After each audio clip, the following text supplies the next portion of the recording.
Alma. Yes, ma'am. Okay, Miss Alma, can you tell me about yourself? Good morning, madam. I'm Alma Bandabia. I'm 38 years old. I came from Bicol, Albay.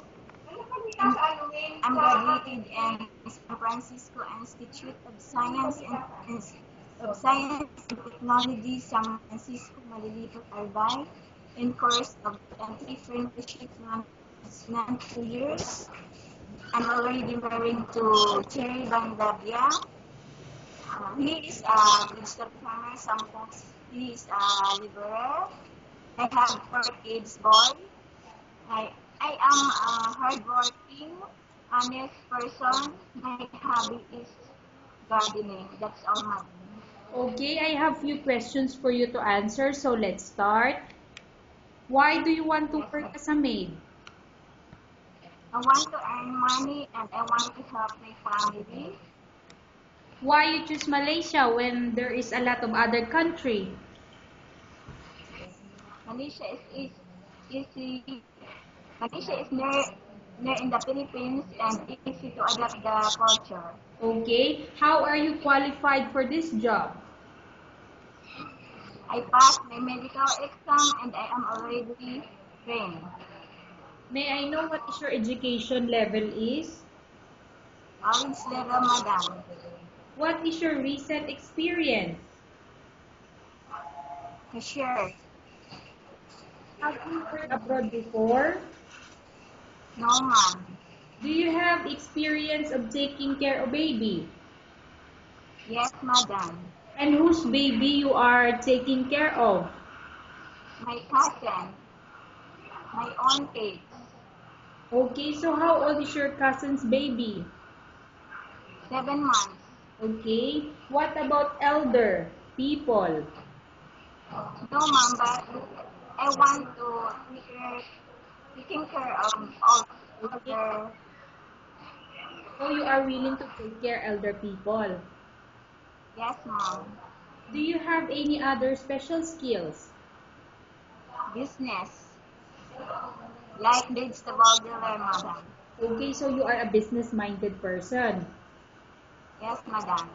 Are you willing to learn new skills? Yes, madam. Are you willing to work with a family where the mother-in-law or any relatives stay together?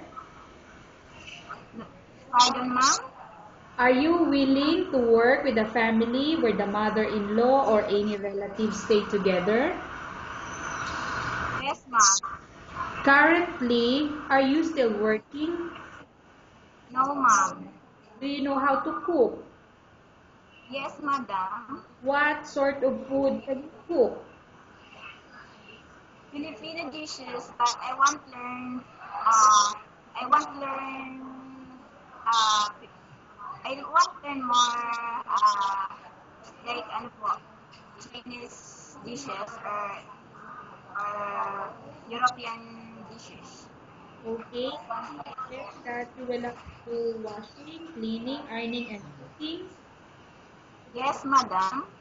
From all the house chores or household work such as washing, cleaning, ironing, and cooking, which do you like most?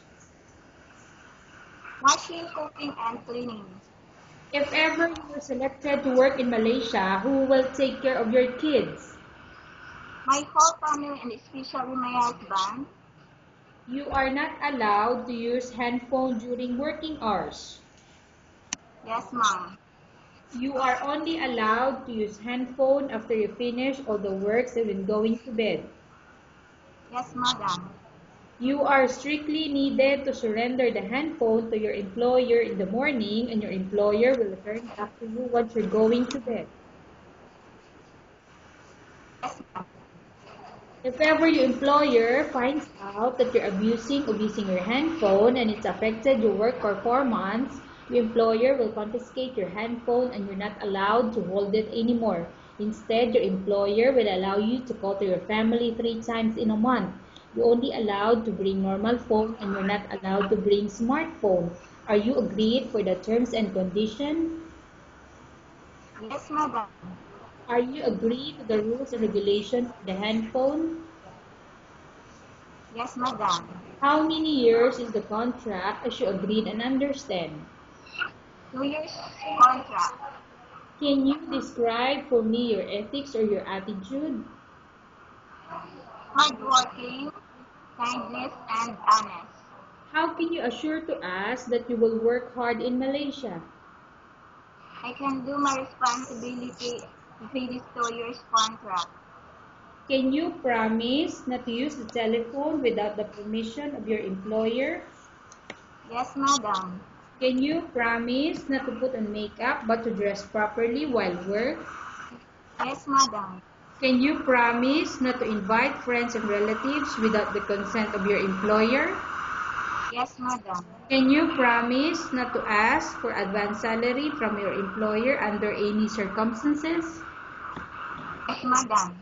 Do you really understand of the rules and regulation of the agency?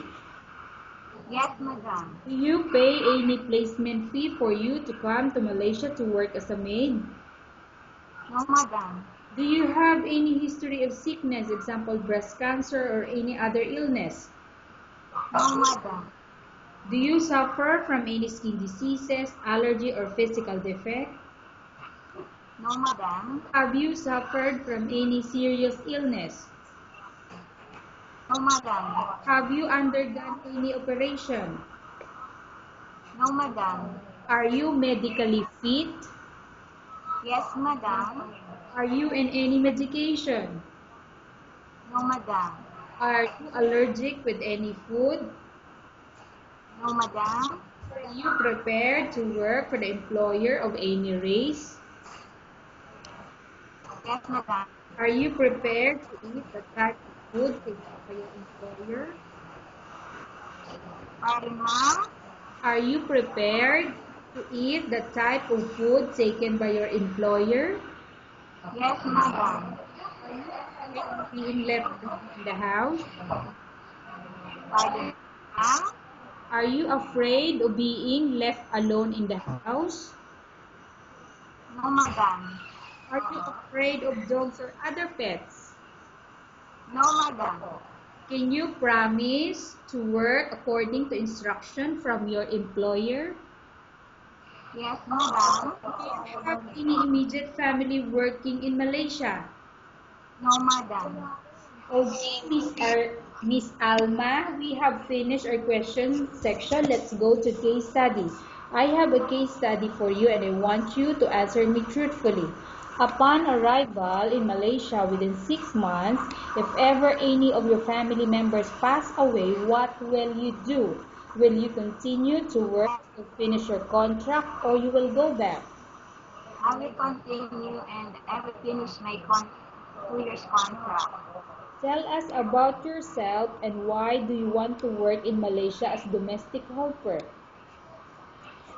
I want to get, I want to experience madam, and want to work and I want to earn money. Okay, Miss Alma, what do you want to tell to the employer who watching your video? Good morning, madam. I'm Alma Bandabia. Please, madam, if ever you choose me as a maid, I will do my very best. Thank you, madam. Okay, thank you very much, Miss Alma. We will update to your agency if there's any selection made by the employer. Yes, madam.